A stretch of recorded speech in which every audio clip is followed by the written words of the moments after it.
نحمد و نصلی علی رسولہ الکریم وعلی آلہ واصحابہ اجمعین اما بعد فقال اللہ تعالی فی القرآن المجید اعوذ باللہ من الشیطان الرجیم بسم اللہ الرحمن الرحیم فقط لبثت فیکم عمرا من قبلہ افلا تعقلون وقال اللہ تعالی ربنا وابعث فیہم رسولا منہم یتلو علیہم آیاتک ویعلمہم الکتاب والحکمہ وَيُزَكِّيهِمْ إِنَّكَ أَنْتَ الْعَزِيزُ الْحَكِيمُ وقال اللہ تعالی لَقَدْ كَانَ لَكُمْ فِي رَسُولِ اللَّهِ أُسْوَةٌ حَسَنَةٌ۔ محترم حضرات، مجھے آپ کے سامنے اس عظیم شخصیت محمد مصطفیٰ صلی اللہ علیہ وسلم کے احوال آغوش آمنہ سے غار حرا تک بیان کرنے ہیں۔ نبوت سے قبل نبی اکرم صلی اللہ علیہ وسلم کی زندگی کو جاننا اور انہیں اپنے احساسات کا حصہ بنانا اتنا ہی ضروری ہے جتنا نبوت کی بعد کی زندگی کو، اس لیے کہ دونوں ہی زندگی کی حفاظت اور نگرانی کا اللہ نے وعدہ کیا تھا۔ جیسا کہ قرآن کی آیت میں نے آپ کے سامنے تلاوت کی، اس میں اللہ تعالیٰ فرماتا ہے کہ در حقیقت تم لوگوں کے لیے اللہ کے رسول کی زندگی میں ایک بہترین نمونہ ہے۔ دوسری وجہ جو ہمیں نبوت کے پہلے کی زندگی کو جاننا اس لیے بھی ضروری ہے کہ اللہ کے رسول نے خود اپنی اس زندگی کو بطور دلیل بنا کر مخاطبین کے سامنے یہ کہا کہ تم دیکھتے نہیں میں کہ تمہارے ساتھ اتنے سال تمہارے ساتھ رہا ہوں، کیا تم عقل سے کام نہیں لیتے؟ جیسا کہ سورہ یونس میں کی آیت جو میں نے آپ کے سامنے تلاوت کی، جس میں اللہ تعالیٰ فرماتا ہے کہ میں اس سے پہلے ایک بڑے حصے عمر تک تم میں رہ چکا ہوں، پھر کیا تم عقل سے کام نہیں لیتے؟ تیسری وجہ ہمیں یہ پتہ چلتی ہے کہ نبی اکرم صلی اللہ علیہ وسلم کی ذات اقدس سے محبت عین ایمان ہے، اور ہمارے اعمال کا حصہ ان کی زندگی ہونا چاہیے، اور نبی اکرم صلی اللہ علیہ وسلم نگاہ کے سامنے ایک زندہ تصویر، جیسا زندہ تصویر چلتی ہے ویسے ہونا چاہیے۔ اور چوتھی وجہ ہم دیکھتے ہیں کہ ایک سلیم الفطرت انسان کس طرح سوچتا ہے، کیا احساسات و جذبات رکھتا ہے، اور کہاں وہ الہی ہدایت کے لیے بے چین اور مضطرب ہو جاتا ہے، یہ تمام پہلو ہمیں آغوش آمنہ سے غار حرا تک کی زندگی میں کافی رہنمائی اس میں ہمیں ملتی ہے۔ میں آپ کے سامنے نبوت سے قبل کو 3 ادوار میں، ولادت سے 10 سال، 10 سال سے 25 سال اور 25 سال سے 40 سال کے درمیان ہونے والے اہم واقعات کے ذریعے کچھ باتیں رکھوں گا۔ پہلا دور ولادت سے 10 سال پر مشتمل ہے۔ آپ صلی اللہ علیہ وسلم کی ولادت مبارک شعبے بنی ہاشم کے اندر 9 یا 12 ربیع الاول کو صبح کے وقت ہوئی، اور مولانا سلیمان منصور پوری کی تحقیق کے مطابق 20 یا 22 اپریل 571 عیسوی ہے، اور ڈاکٹر حمید اللہ کی تحقیق کے مطابق 17 جون ہے۔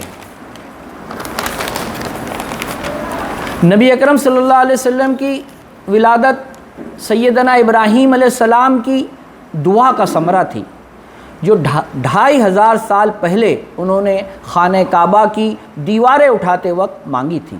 جس آیت کی میں نے تلاوت کی اس کا ایک ترجمہ یہ ہے کہ وہ دعا کرتے ہیں ابراہیم علیہ السلام کہ اے ہمارے رب، انہی میں سے ایک ایسا رسول اٹھا جو تیری آیات ان کو سنائے، کتاب اور حکمت کی تعلیم دے، ان کا تزکیہ کرے، تو بڑا زوراور اور حکمت والا ہے۔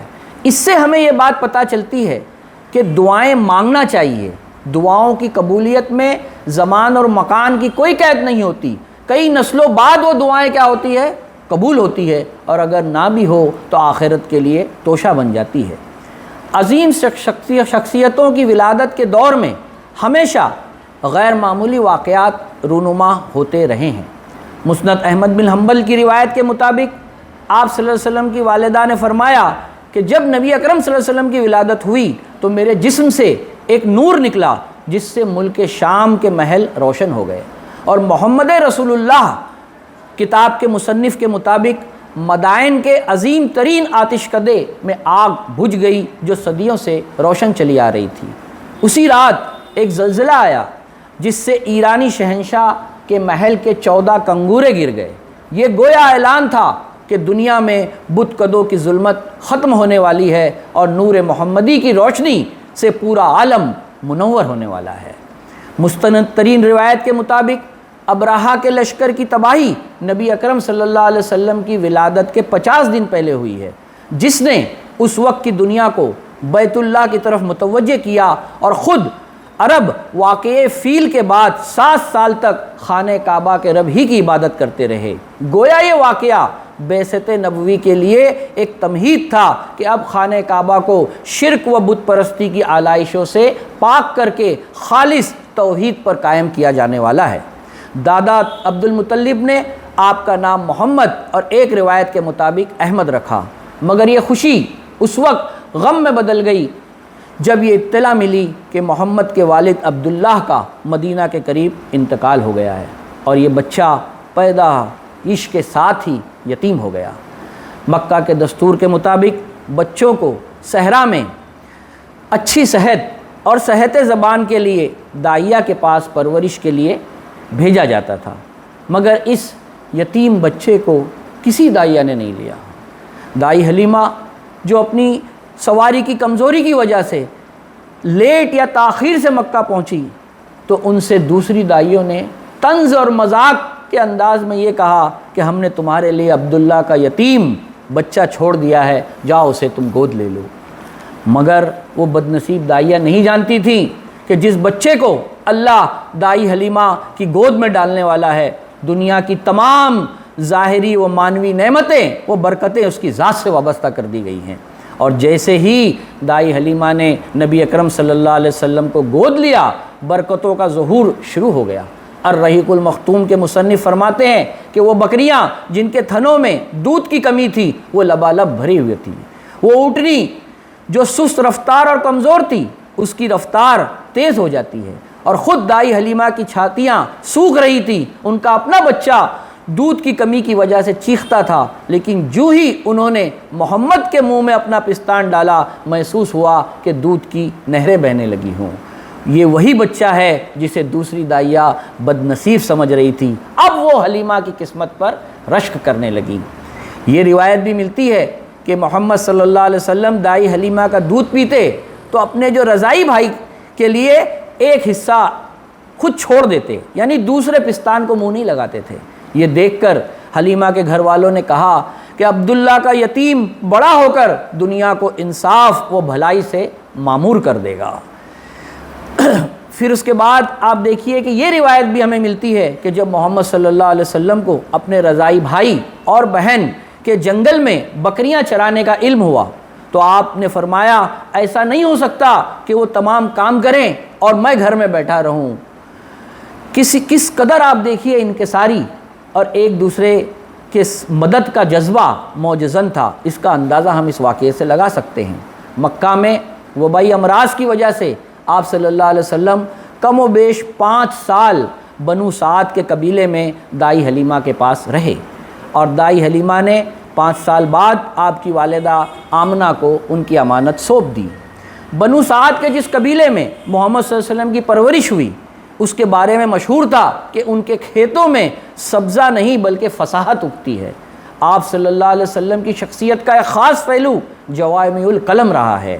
نبوت کے بعد ایک دفعہ حضرت ابوبکر صدیق رضی اللہ تعالیٰ عنہ نے کہا کہ ہم قریش ہیں لیکن آپ جو فصیح الفاظ استعمال کرتے ہیں ہم نہیں کر پاتے، تو آپ صلی اللہ علیہ وسلم نے فرمایا کہ ایسا کیوں نہیں ہو، میں بنو سعد کے درمیان میں نے اپنا بچپن کیا کیا ہے، گزارا ہے۔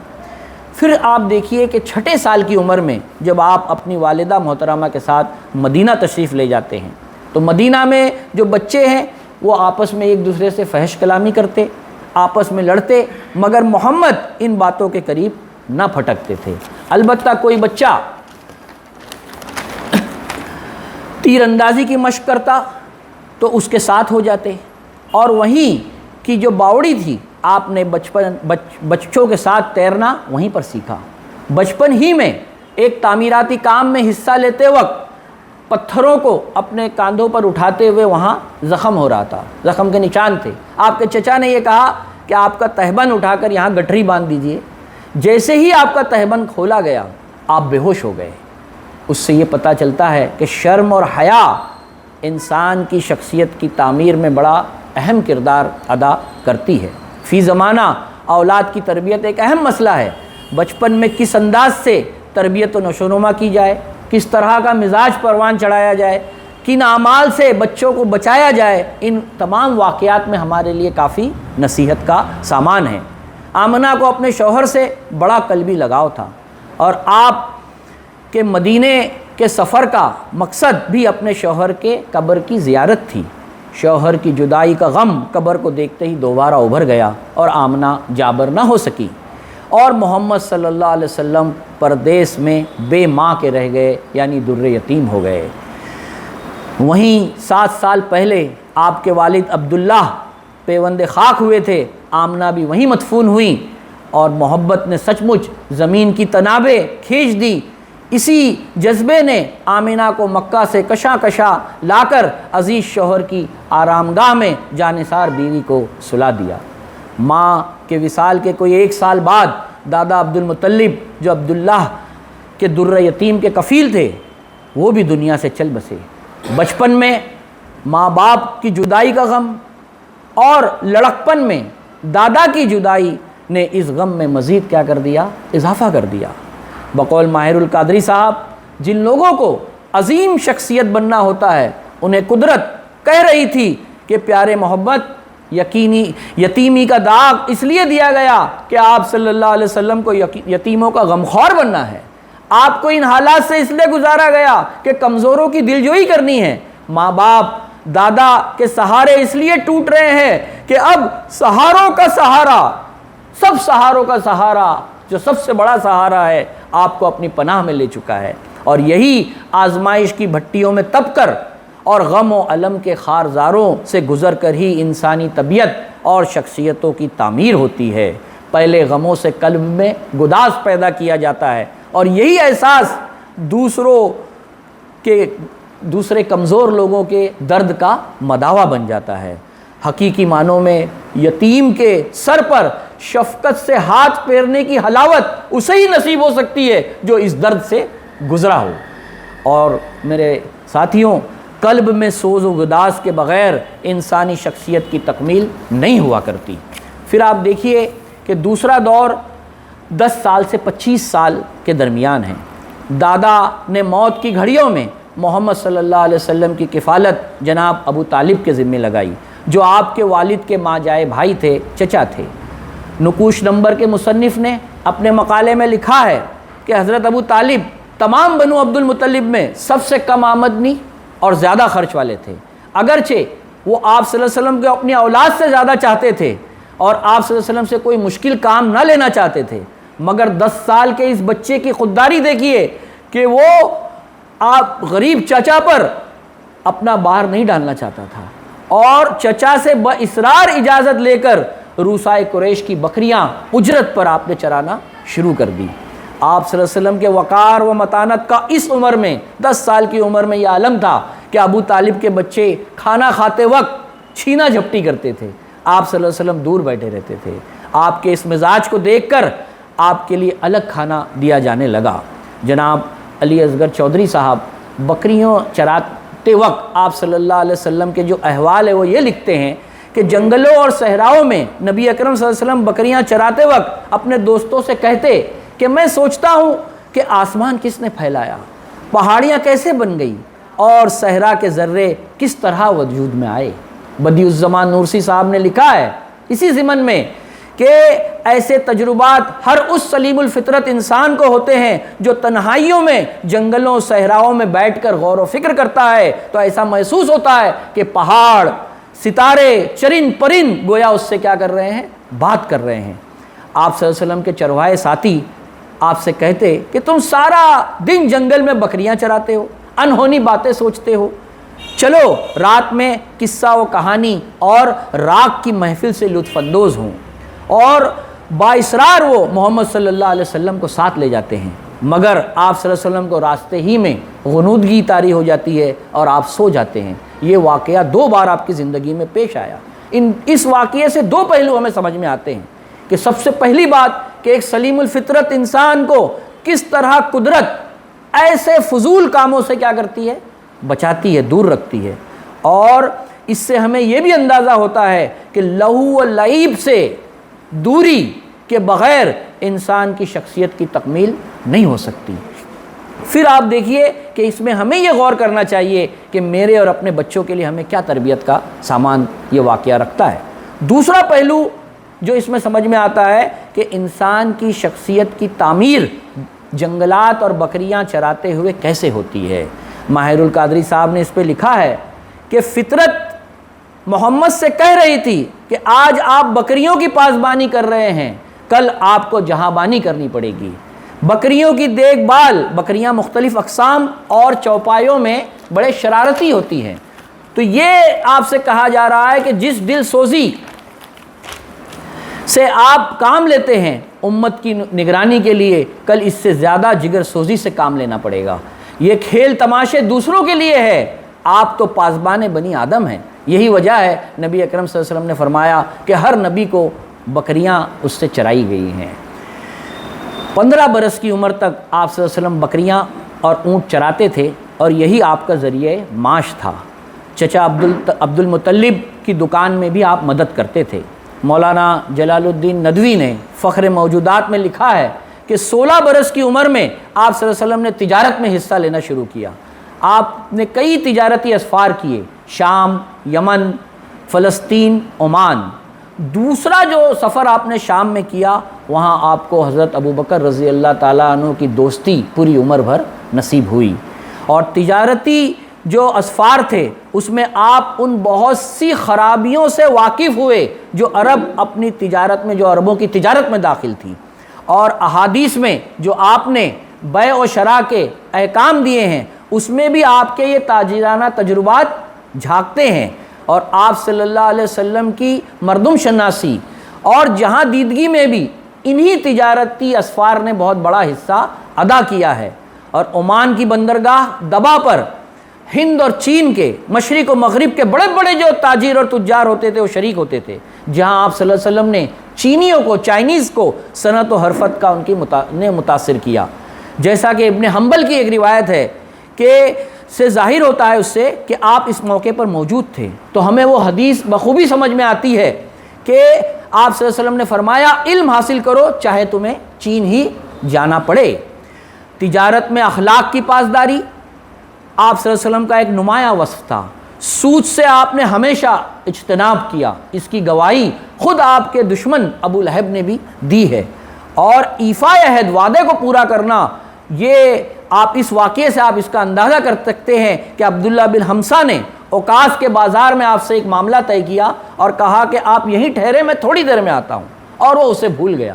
آپ 3 دن تک وہاں پر کھڑے رہے۔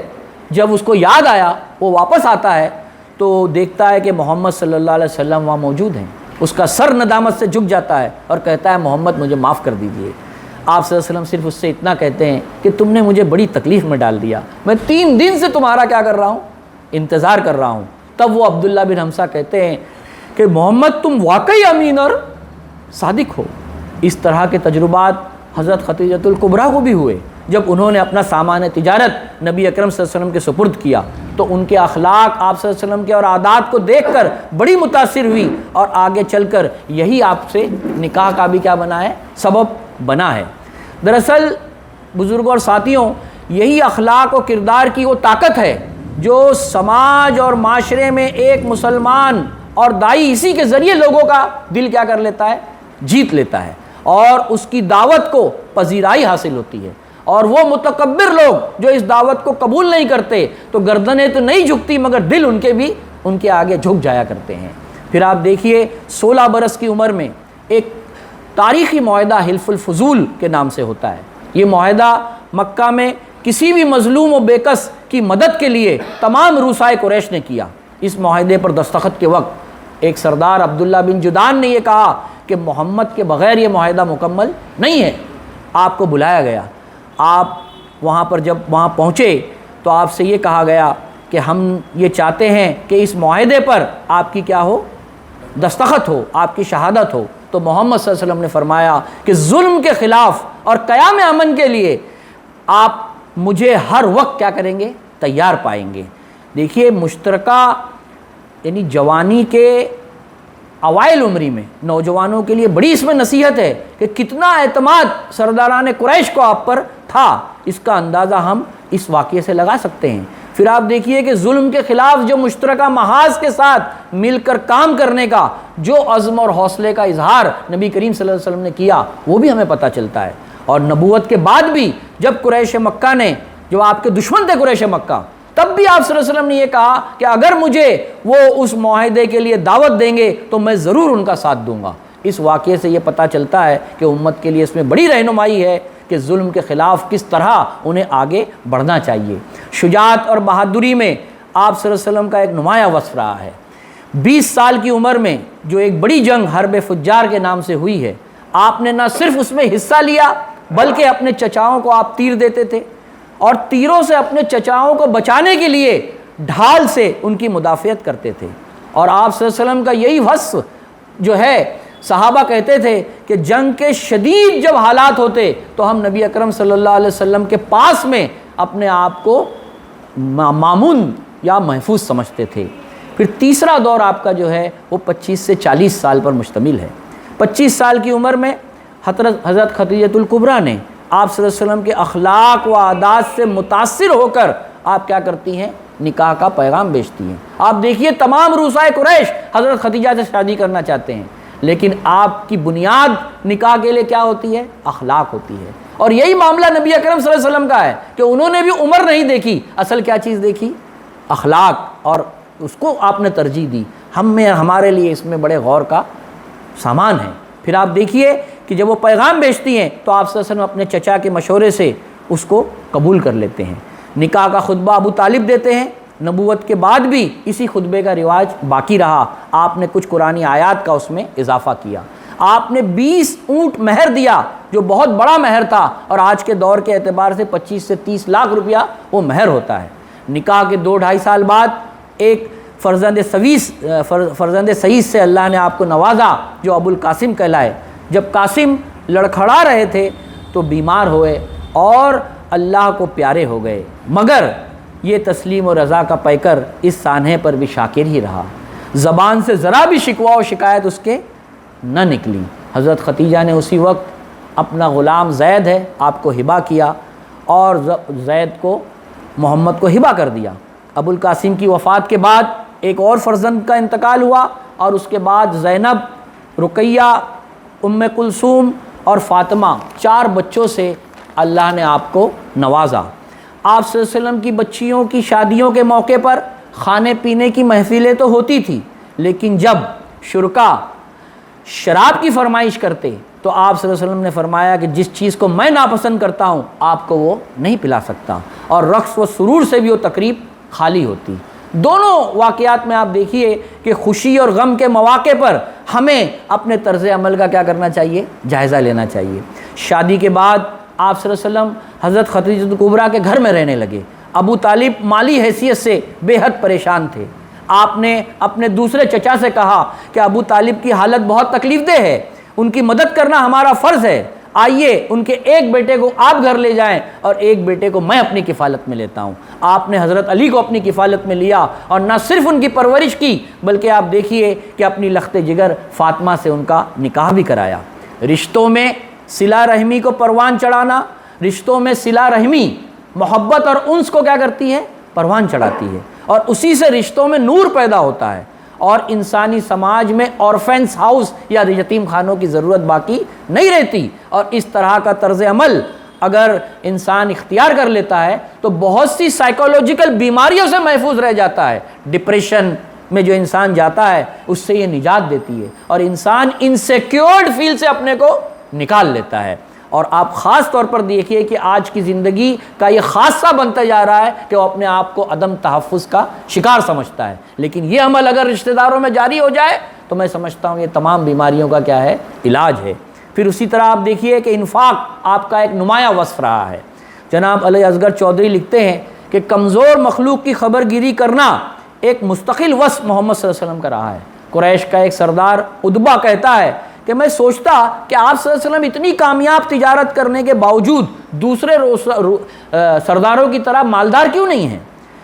تو ایک روز وہ اوقاس کے بازار سے آپ کا پیچھا کرتا ہے، تعاقب کرتا ہے، تو دیکھتا ہے کہ محمد کے ہاتھوں میں درہم و دینار کی کچھ تھیلیاں ہیں، اناج کی کچھ تھیلیاں ہیں، اور وہ چھوٹی چھوٹی تھیلیاں لیے وہ کیا کرتے ہیں، ایک مکان کا دروازہ کھٹکھٹاتے ہیں، وہاں سے ایک نحیف و نزار بڑھیا آتی ہے، آپ اس کے ہاتھ میں ایک تھیلی دے دیتے ہیں۔ جیسی اتبا اس کو دیکھتا ہے تو دیکھتا ہے یہ وہ خاتون ہے جس کا شوہر حرب فجار میں کیا ہو گیا تھا، ہلاک ہو گیا تھا، اور اس کے چھوٹے چھوٹے بچے تھے، اس کی مریضہ ایک ماں تھی جن کا کوئی پرسان حال نہیں تھا۔ پھر آپ دیکھتے ہیں کہ آپ ایک اور دروازے پر جاتے ہیں، اس کو کھٹکھٹاتے ہیں، وہاں ایک بوڑھا آتا ہے، اپاہج بوڑھا تھا، آپ اس کو ایک مصافحہ کرتے ہیں اور اس کو ایک تھیلی دیتے ہیں۔ اس بوڑھے کے ہونٹ ہل رہے ہوتے ہیں، گویا کہ وہ آپ کو کیا کر رہا ہے، دعا دے رہا ہوتا ہے۔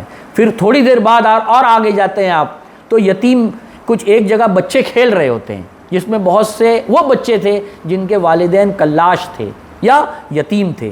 اتبا ایسے گندے بچوں سے ہمیشہ نفرت کرتا تھا، مگر وہ دیکھتا ہے کہ نبی اکرم صلی اللہ علیہ وسلم کسی کو چوم رہے ہیں تو کسی کو تھپکی دے رہے ہیں تو کسی کے سر پر شفقت سے کیا کر رہے ہیں، ہاتھ پھیلا رہے ہیں، اور باری باری سب کو تھیلیاں آپ دے رہے ہیں، اور اسے لے کر بچے بڑی خوشی سے اپنے گھر میں چلے جاتے ہیں۔ اس طرح کی خاموش کسی کی مدد کرنے کی جو روایتیں تھیں یہ ہمارے معاشرے میں موجود تھی، مگر بدقسمتی سے آج اس کا رواج کیا ہو گیا ہے، بہت کم ہو گیا ہے۔ اسی طرح قحط اور وبائی امراض کے دوران آپ صلی اللہ علیہ وسلم کا دل کمزور مخلوق کے لیے بے چین ہوتا۔ مکہ کے قحط کے زمانے میں ایک گروہ کو آپ نے دیکھا جو پھٹے حال ہوتا، آپ کی آنکھوں میں آنسو آ گئے، آپ گھر میں آئے اور حضرت خدیجہ سے کہا کہ میں بہت غمگین ہوں، میں ان لوگوں کی کچھ مدد نہیں کر پا رہا۔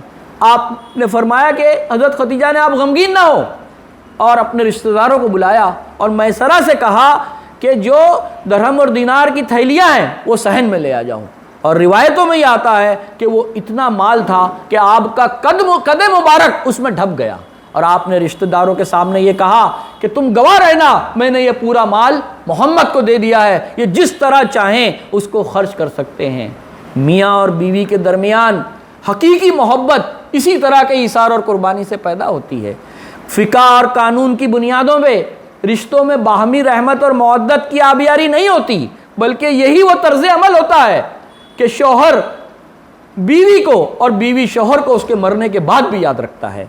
پھر آپ دوسرے پہلو سے دیکھیے کہ انسانوں کو غلامی سے آزادی دلانے کا عظیم الشان واقعہ بھی طبقات ابن سعد میں درج ہے کہ جب آپ صلی اللہ علیہ وسلم کو جو غلام ہبہ کیا گیا تھا زید، اس کے والد مکہ آئے اور کہنے لگے کہ محمد ہم پر احسان کرو اور میرے بیٹے کو آزاد کر دیجیے۔ محمد صلی اللہ علیہ وسلم نے فرمایا کہ اگر وہ تمہارے ساتھ جانا چاہتا ہے تو میں اسے بلا معاوضہ آزاد کر دوں گا، مگر وہ نوجوان زید کہتا ہے کہ میں محمد کی غلامی میں خوش ہوں۔ یہ سن کر محمد صلی اللہ علیہ وسلم حجر اسود کے پاس جاتے ہیں اور کہتے ہیں کہ قریش تم گواہ رہنا کہ میں نے زید کو اپنا بیٹا بنا لیا ہے، میں اس کا وارث ہوں اور یہ میرا وارث ہے۔ دنیا محو حیرت ہے کہ بیٹا باپ کو چھوڑ کر آقا کے دامن تھام لیتا ہے، اور آقا اعلان کرتا ہے کہ آج سے یہ غلام نہیں ہے بلکہ میرا بیٹا ہے، میرا وارث ہے۔ نوع انسانی پر جناب محمد کا یہ بڑا احسان ہے اور اولاد آدم کی آزادی کا اولین اعلان ہے۔ زید کے باپ کو بھی اطمینان قلب ہوا اور اب زید بن محمد کہنے جانے لگے۔ کیا ہمارا رویہ بھی اپنے خادموں اور نوکروں کے ساتھ ایسا ہی ہوتا ہے؟ ہمیں غور کرنا چاہیے۔ انسانی زندگی کا ایک پہلو دوستی ہوتی ہے۔ دوست زندگی کی اہم ضرورتوں میں سے ایک ہے۔ انسان اپنے دوستوں سے پہچانا جاتا ہے۔ نبی اکرم صلی اللہ علیہ وسلم کی زندگی دیکھیں تو ایک سلیم الفطرت انسان کس طرح دوستوں کو سلیکٹ کرتا ہے اور ان کے آپسی مصروفیات کیا ہوتی ہیں، اس میں بھی ہمارے لیے کافی رہنمائی ہے۔ آپ صلی اللہ علیہ وسلم کے جگری دوستوں میں ابو بکر ہیں، ختیجہ کے بھتیجے حکیم بن عزام ہیں، زید بن نوفل ہیں، قیس بن صائب ہیں۔ اب یہ سب مکہ کے کیا ہیں، اشراف ہیں، اور ان کی محمد صلی اللہ علیہ وسلم سے کیا ہے، بہت بے تکلفی ہے۔ اکثر فرصت کے اوقات میں یہ دوست آپس میں سیر کو چلے جاتے ہیں، تیر اندازی اور سواری کے مقابلے دیکھتے ہیں، کشتیوں کے مقابلے سے لطف اندوز ہوتے ہیں، تجارت میں لین دین کرتے ہیں، مسکینوں اور محتاجوں کی مدد کے بارے میں ان کی آپس کی کیا ہوتی ہے، ڈسکشن ہوتی ہے۔ یہ دوستی اور الفت اور مودت کا سرچشمہ تھا۔ اس کو مثالی دوستی مکہ میں سمجھا جاتا تھا، اور وہ آپس میں اس کی گفتگو بھی کرتے تھے، اور نبی اکرم صلی اللہ علیہ وسلم نے نبوت کے بعد ان کو اپنے مشن کا کیا بنایا؟ ان دوستوں کو حصہ بھی بنایا۔ پھر آپ دیکھیے کہ عمر کے 35ویں سال میں جب شدید سیلاب مکہ میں آیا، جس سے خانہ کعبہ کی دیواروں میں شگاف پڑ گیا، اہل مکہ خانہ کعبہ کی ازسر نو تعمیر کرنا چاہتے تھے۔ انہوں نے یہ بھی عہد کیا تھا کہ ہم وہ صرف حلال کمائی اس میں لگائیں گے۔ جب خانہ کعبہ کی تعمیر مکمل ہوئی اور ہجر اسود کی تنصیب کا معاملہ آیا، یعنی اس کو رکھنے کا معاملہ آیا، تو بڑا تنازع ہو گیا، اور یہ ہر کوئی چاہتا تھا کہ یہ شرف میں حاصل کروں، یہاں تک کہ لوگوں نے اب خون کے پیالے میں اپنی انگلیاں ڈبو دی۔ یہ اعلان تھا کہ اس کا فیصلہ اب تلوار سے ہوگا۔ ایک سردار ولید نے کہا کہ آپس میں لڑائی جھگڑا نہ کرو، ہم کسی ایک کو حکم بنا لیتے ہیں، کل جو پہلے حرم میں داخل ہوگا وہ ہمارا حکم ہوگا۔ اور وہ شخصیت نبی اکرم صلی اللہ علیہ وسلم کی تھی۔ سب نے بیک زبان ہو کر کہا کہ آپ تو امین ہیں، آپ صادق ہیں، اور آپ ہمارے لیے سب سے بہترین حکم ہیں، آپ کے فیصلے پر ہمیں کیا ہے؟ اعتماد ہے۔ پھر آپ دیکھیے کہ نبی کریم صلی اللہ علیہ وسلم ایک چادر منگاتے ہیں، تمام روسا کو کہتے ہیں کہ اپنے ایک نمائندوں سے اس پہ پتھر رکھو اور سب سروں کو پکڑ لو، اور اس کو حجر اسود جہاں رکھنا تھا اس جگہ اس چادر کو لایا جاتا ہے، اور آپ اپنے مبارک ہاتھوں سے حضرت ابراہیم علیہ السلام نے جہاں وہ حجر اسود رکھا وہاں اس کو رکھتے ہیں۔ دیکھیے محمد صلی اللہ علیہ وسلم کی فراست اور دیانت نے اس مسئلے کو حل کر دیا۔ نہ کسی کو بے انصافی کا گلہ ہے، نہ محرومی کا شکوہ ہے، ہر کسی کو نمائندگی مل گئی۔ میں کہتا ہوں نوجوانوں کو کہ اپنی جوانی میں ایسا کردار اور بردباری پیدا کیجئے کہ پورا سماج آپ کو قیادت دینے پر کیا ہو جاتا ہے؟ قیادت کے منصب پر فائز کر دیتا ہے، اگر یہ اخلاق، یہ کردار اور بردباری نوجوانوں میں آ جائے۔ پھر آپ دیکھیے کہ ایک سلیم الفطرت انسان جاہلی سماج میں رہتے ہوئے کن امور اور رسوم اور رواج کو وہ ساتھ دیتا ہے اور کس سے بچتا ہے۔ نبی اکرم صلی اللہ علیہ وسلم کی زندگی میں اس پہلو سے بھی ہمیں رہنمائی ملتی ہے۔ مکی اسوہ نبوی ڈاکٹر محمد یاسین مظہر صدیقی لکھتے ہیں کہ نبی اکرم صلی اللہ علیہ وسلم رفادہ اور سکایا جو حاجیوں کو کھانا کھلانے اور پلانے کی خدمت کا منصب تھا، اس میں محمد صلی اللہ علیہ وسلم بڑھ چڑھ کر کیا کرتے تھے؟ حصہ لیتے تھے۔ البتہ شرک اور اس کے مراسم سے دور رہتے تھے، بتوں کو پوجنا اس سے دور رہتے تھے، چڑھاوے کے کھانے سے ہمیشہ آپ نے کیا کیا ہے؟ اجتناب کیا ہے۔ لیکن ساتھ ہی آپ دیکھیے کہ جو مذہبی معاملات ہوتے تھے، روحانی امور پر آپ اپنے دوستوں سے تبادلہ خیال کرتے تھے، اور یہ گفتگو کرتے تھے کہ خدا کون ہے، خدا کیا ہے، یہ رسوم صحیح ہے یا غلط ہے۔ ان مباحث کی زیادہ تفصیل تو ہمیں نہیں معلوم، البتہ ایک روایت ملتی ہے کہ زید بن عمر نوفل اور ایک عیسائی غلام عداس سے آپ اس طرح کی گفتگو کیا کرتے تھے۔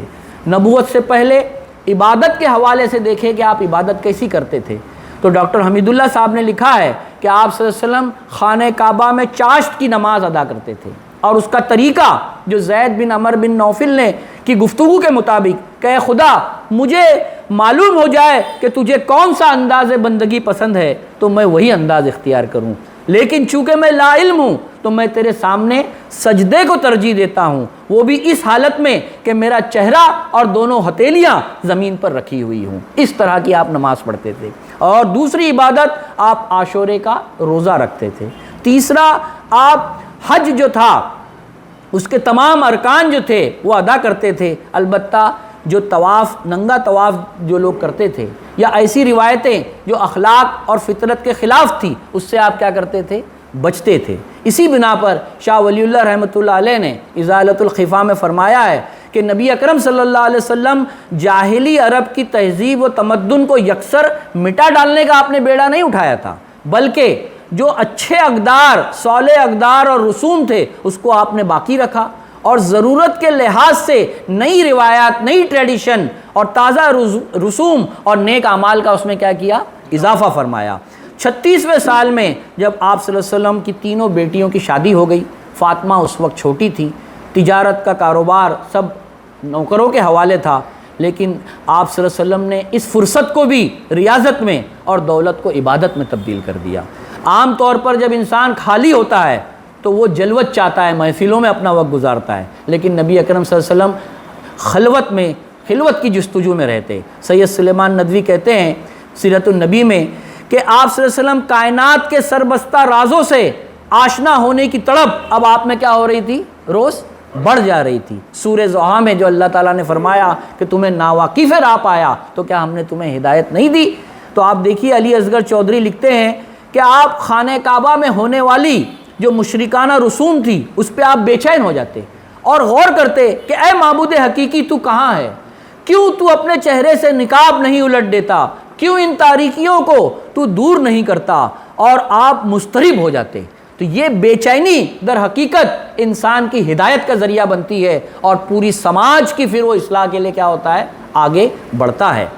جن لوگوں کو آپ دیکھیں، مولانا سید سلیمان ندوی صاحب نے کہا ہے کہ جن لوگوں کو گیان حاصل ہوتا ہے، یا انبیاء کی زندگی کو دیکھیں، جیسے موسیٰ علیہ السلام کو تجلی اور کلام الہی کا شرف کوہ طور پر حاصل ہوا، حضرت عیسیٰ نے عبادت کے لیے بیت المقدس کے پاس کوہ زیتون کے غار میں قیام کیا، اور نبی اکرم صلی اللہ علیہ وسلم نے تحنس کے لیے غار حرا کو پسند فرمایا۔ غار حرا سے سامنے خانہ کعبہ نظر آتا ہے۔ تحنس کا مطلب یہ ہوتا ہے کہ تنہائی میں غور و فکر کرنا، یہ وہ عبادت ہے جسے آپ کے دادا حضرت ابراہیم نے بھی نبوت سے پہلے ادا کی تھی۔ غور و فکر در حقیقت ساتھیوں ایک عبادت ہے، عقل کی عبادت ہے، اور اس سے اللہ کی معرفت نصیب ہوتی ہے، اور انسان کو اپنے زندگی میں کچھ ایام ایسے ضرور گزارنا چاہیے۔ ہمیں اعتکاف، رات کی تہجد کی نماز، یہ وہ اوقات دیے گئے ہیں جہاں انسان اپنے رب سے تنہائی میں انسان کیا کرے؟ سرگوشی کرے۔ پھر اسی طرح آپ یہ دیکھیے کہ اللہ تعالیٰ نے وحی الہی محمد صلی اللہ علیہ وسلم تک پہنچانے کے لیے تدریج کا طریقہ اختیار کیا۔ جب آپ 35 سال کے بعد سے اکیلے تنہائی میں غور و فکر کر رہے تھے تو آپ کو درجہ بدرجہ اللہ تعالیٰ اس نبوت کی ذمہ داری کی طرف کیا کر رہا تھا؟ لے جا رہا تھا۔ تو یہ اللہ تعالیٰ کی سنت ہے کہ اللہ تعالیٰ تدریج ہی کے ذریعے اپنے معاملات کو انجام دیتا ہے۔ 36 سال کی عمر سے آپ صلی اللہ علیہ وسلم کو خواب آنے لگے جو سورج کی طرح روشن ہوتے۔ اسی طرح شجر اور حجر آپ صلی اللہ علیہ وسلم کو سلام کرتے۔ سید سلیمان ندوی نے لکھا ہے کہ آپ صلی اللہ علیہ وسلم نے فرمایا میں اس پتھر کو جانتا ہوں جو نبوت سے پہلے مجھے سلام کیا کرتا تھا۔ اور ڈاکٹر حمید اللہ صاحب نے آپ دیکھیے یہ لکھا ہے کہ رسول خدا کے سوانح نگار لکھتے ہیں کہ 36 سال کے بعد آپ صلی اللہ علیہ وسلم کا بیشتر وقت عبادات اور غور و فکر میں گزرتا تھا۔ انہیں غیر معمولی ایکسپیرینس اور تجربات سے دوچار ہونا پڑا۔ وہ درختوں اور چٹانوں کے پاس سے گزرتے تو ایسا محسوس ہوتا کہ وہ انہیں ویلکم اور خوش آمدید کہہ رہے ہیں۔ یہ سب انہی دنوں کی کیفیت ہے جب 4 سالوں سے آپ غار حرا میں کیا کرتے تھے؟ جا کر غور و فکر کیا کرتے تھے۔ دراصل یہ سب کچھ اس عظیم لمحے کی تیاریوں کا ایک حصہ تھا، یعنی رسول خدا پر نزول الہی یا خدا کا کلام جو نازل ہونے والا تھا، اس کے لیے اللہ آپ کو کیا کر رہا تھا؟ تیار کر رہا تھا۔ عام انسان جو مٹیریلسٹک لائف گزارتا ہے، اگر اس کے قلب پر اس طرح کی وحی آ جائے تو وہ قلب پھٹ جائے، وہ اس کا متحمل نہیں ہو سکتا۔ اسی لیے آپ دیکھیے کہ نبی اکرم صلی اللہ علیہ وسلم کو شق الصدر کا، سینے کو آپ کے چاک کیا گیا بچپن میں بھی اور نبوت سے پہلے بھی، اور سید سلیمان ندوی کے اعتبار سے 4 بار آپ کو زندگی میں یہ معاملہ پیش آیا۔ پھر اس کے بعد آپ دیکھیے کہ ہمیں وہ واقعے کی توجیہ ایکسپلینیشن بھی آسان ہو جاتا ہے کہ کیوں جبرائیل علیہ السلام نے پہلی وحی کے وقت 3 بار آپ کو زور سے کیا کیا ہے؟ بھیچا ہے۔ یعنی وہ اس لیے تھا کہ قلب محمد وحی الہی کی ایکسیپٹنس کے لیے کیا ہو جائے؟ تیار ہو جائے۔ محمد صلی اللہ علیہ وسلم کی عمر 39 سال 3 ماہ اور 16 دن گزر چکے تھے۔ رمضان المبارک کے آخری ایام میں رات کی تاریکی میں غار حرا اچانک روشنی سے منور ہو جاتا ہے اور آپ کے سامنے ایک فرشتہ موجود ہوتا ہے۔ رحمت للعالمین میں اور محسن انسانیت کے مصنف نے لکھا ہے کہ فرشتہ کہتا ہے محمد صلی اللہ علیہ وسلم بشارت قبول فرمائیے، آپ اللہ کے رسول ہیں اور میں جبرائیل ہوں۔ اور وہ قرآنی آیات کا نزول ہوتا ہے جو سورہ علق میں ہم کیا کرتے ہیں؟ پڑھتے ہیں کہ پڑھو اپنے رب کے نام سے جس نے پیدا کیا، جس نے انسان کو خون کے ایک قطرے سے پیدا کیا، پڑھ تیرا پروردگار بہت بڑا کرم کرنے والا ہے، جس نے سکھایا 7 قلم کے، سکھایا انسان کو جو کچھ وہ نہیں جانتا تھا۔ محترم بزرگوں اور ساتھیوں، یہ آغوش آمنہ سے غار حرا کے کچھ نمایاں واقعات تھے جو میں نے آپ کے سامنے رکھے۔ اللہ سے دعا ہے کہ اللہ تعالیٰ نبی اکرم صلی اللہ علیہ وسلم کی ذات سے ہمیں محبت نصیب فرمائے اور نبی اکرم صلی اللہ علیہ وسلم کے اسوے کو ہمارے جذبات و اعمال کا حصہ بنائے۔ وآخر الدعوانا ان الحمد للہ رب العالمین۔